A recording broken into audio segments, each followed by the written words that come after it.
The air in the cabin had been thin and brittle, even before the shuddering started. Victor Hayes, a former Marine scout and self-proclaimed survival consultant, had been asleep, his large frame filling the passenger seat.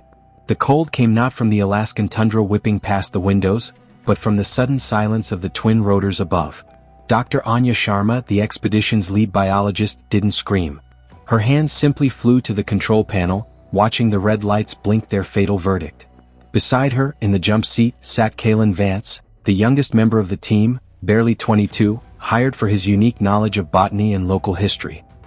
He looked too slight for the brutal landscape, his face still and almost preternaturally calm. The sound of metal shearing rock was instantaneous, a horrifying drawn-out scream that swallowed the world. Kalen felt the world tilt, then crash. The cabin crumpled like an empty soda can. When Kalen finally opened his eyes, the scent of jet fuel and pine needles was overwhelming. A freezing wind poured through the jagged hole where the front window had been. Dr. Sharma was stirring, a deep gash bleeding above her temple. Victor was already moving. "Get out!" Victor bellowed, his voice raw with adrenaline, instantly taking command. "Kalen, you're the least hurt. Clear the exit. Anya, check your leg. Move." Victor, despite a clearly dislocated shoulder, moved with the focused, almost violent efficiency of a man trained for war. He dragged the unconscious pilot from the wreckage and laid him in a small clearing. The moment Victor looked at Kalen, the tension shifted. It wasn't about survival anymore, it was about authority. "What are you doing, kid? Standing there gawking?" Victor snapped, his breath clouding in the sub-zero air. Kalen was standing absolutely still, his head tilted slightly, not gawking but assessing. He hadn't just stood, he had been counting. Counting the remaining supplies, measuring the descent of the sun, and gauging the velocity of the wind. "The wind chill is dropping fast, Mr. Hayes," Kalen said, his voice quiet but steady. "The pilot has a deep contusion. Dr. Sharma has a suspected fracture. We have maybe 4 hours of daylight. We need shelter and fire immediately. The hypothermia will be a faster killer than the injuries." Victor scoffed, adjusting his torn parka. "I know how the cold works, intern. I spent 6 tours in places colder than this. We get the satellite phone from the tail section, contact SAR, and we wait.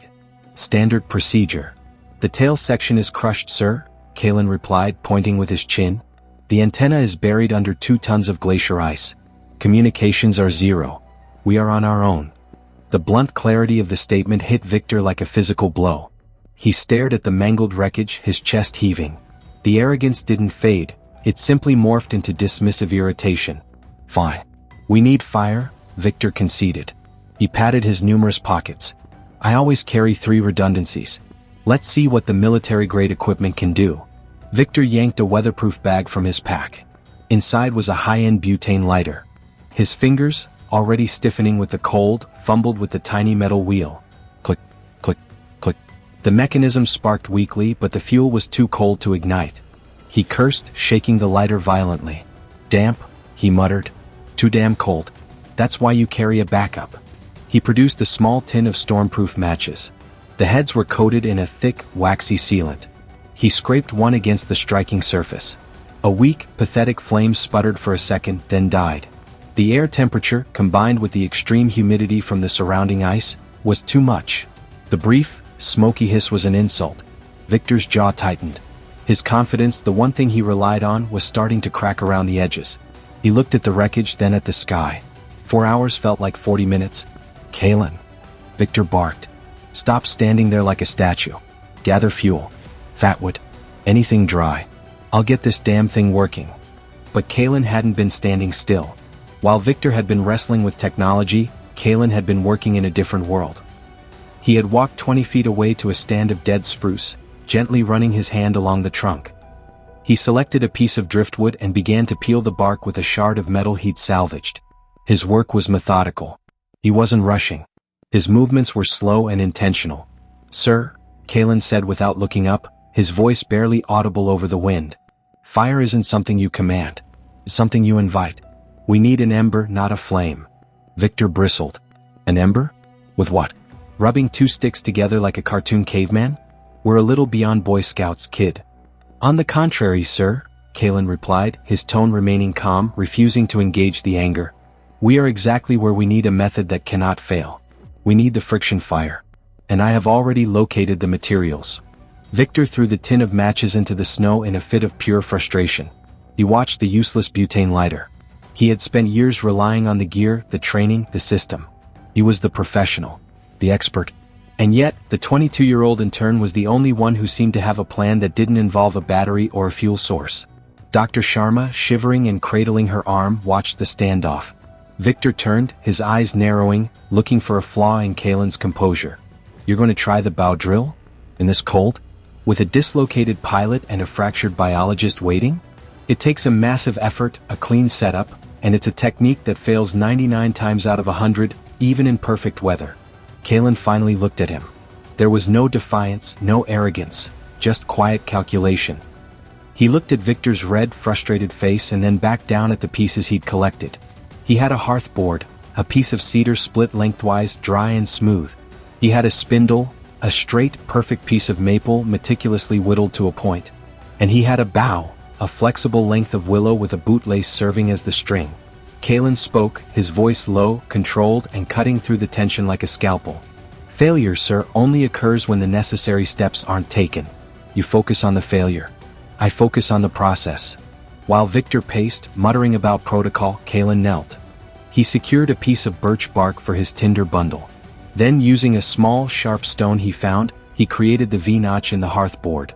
The scene was a masterclass in contrasting philosophies. Victor was all noise and movement, shouting, kicking snow, projecting his frustration. Kalen was stillness and precision. Every carve, every adjustment of the lace, was deliberate. He was building a relationship with the wood, whispering a promise of heat, while Victor was trying to force a confession from a dead machine. Victor, having run out of options, finally stopped. He had to concede. The cold had already started to mute the pain in his shoulder, a sign of impending danger. He walked over and stood above Kalen.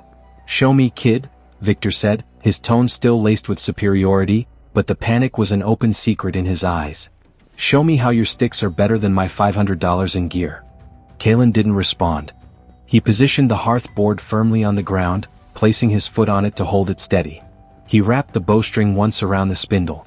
He placed the spindle tip into the prepared socket, then held the bearing block, a smooth, hard piece of river stone, over the top. He adjusted his stance, his shoulders squared, his gaze fixed on the task. He was breathing deeply, managing his oxygen, preparing for the violent effort to come. Then he began. The bow moved back and forth in a smooth, rapid arc. The spindle spun, grinding against the cedar hearth board. A plume of fine, dark smoke instantly rose, smelling not of wood burning but of intense friction. The work was hard, brutal, and demanded total concentration.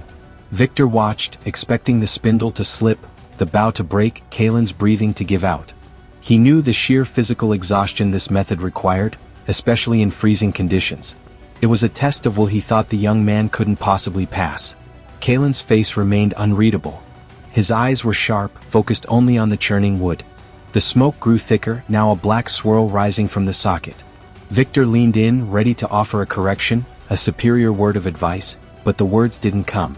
He watched Kalen's technique, perfect posture, even pressure, and an absolutely relentless rhythm. After what felt like a lifetime, but was only 40 seconds, Kalen stopped. He pulled the spindle and bow away in one swift motion. He gently flicked the wood dust from the socket onto a waiting piece of cedar bark. There, glowing like a piece of salvaged life, was a perfect, pitch-black coal. The entire clearing went silent, save for the whistling wind. Dr. Sharma gasped softly. Victor stood frozen, his mouth slightly open. He looked down at the tiny ember, then back at the slight figure of Kalen. The moment was one of quiet, overwhelming triumph, but Kalen didn't linger on it. There was no gloating, no, "I told you so." The work wasn't finished. He carefully gathered the glowing coal into the birchbark tinder bundle. He cupped his hands around it, protecting it from the wind, bringing it close to his chest. Then he began to breathe into the bundle. Narrative description. It was the most gentle, intimate movement of the entire ordeal. Kalen was nurturing the life he had just created, breathing soft, controlled puffs of air into the coal. He wasn't blowing, he was coaxing. The smell of cedar smoke was the first hint of salvation they'd had. The air, which had been thick with panic and cold, now carried a promise. The glow intensified, growing from a tiny star to a pulsating heart of orange light. Suddenly, the tinder bundle burst into a beautiful, triumphant flame. Kalen placed the bundle gently into the fire pit he'd lined with stones. The fire roared to life, feeding on the dry tinder, pushing back the shadows and the brutal, insidious cold. Victor finally spoke, his voice hoarse, the arrogance stripped away. That was fast. Flawless. Kalen stood up, brushing snow from his knees. The warmth of the fire was already beginning to soothe Dr. Sharma's trembling. Reliance on gear, sir, is a temporary solution, Kalen said, looking at Victor but speaking to the fire. Gear breaks. Fuel runs out. Batteries die. Skill doesn't. Your training taught you to prepare for war. Mine taught me to prepare for life. Victor was silent for a long moment, staring at the fire. The raw, desperate need to control the situation had melted away, replaced by the profound respect that comes from witnessing true mastery. You drove 8 hours to watch your son walk across that stage. You chose to sit in a plastic chair in uniform because of duty. You didn't move because your presence was enough. Kalen paused, then corrected himself. I apologize. That was the other story I heard. No, sir, Kalen said, his eyes on Victor. I apologize. I just remembered a story I heard about a man who knew his place wasn't defined by the clothes he wore, but by the stillness in his core. You underestimated me because of my age, because I wasn't carrying a tactical kit. You saw a boy. But I saw the fire that has kept humanity alive for 2 million years. It doesn't care about your resume. Victor looked away, humbled. He grabbed a piece of the shattered wreckage and tossed it toward the flames. He didn't speak again for a long time.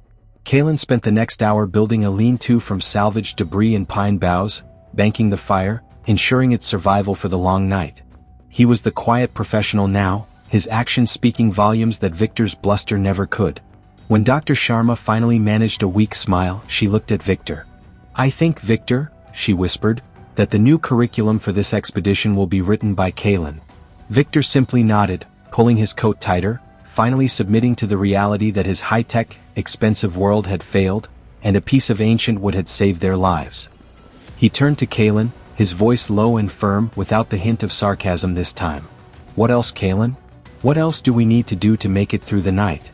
Kalen looked up from the fire, his face illuminated by the steady, persistent orange glow. Now, sir, Kalen said, his voice as calm and steady as the pulsing ember he'd created. Now we stay grounded. We breathe. And we have faith in the one resource that will never run out, the quiet, ancient knowledge within ourselves. The cold would test them and the night would be long. But as the fire began to truly warm the small clearing, feeding on Kalen's patient work, the tension in the space was replaced by something profound. It was the knowledge that true power isn't about the tools you carry, but the unshakable skill you possess when everything else fails. Some people rely on noise to be heard.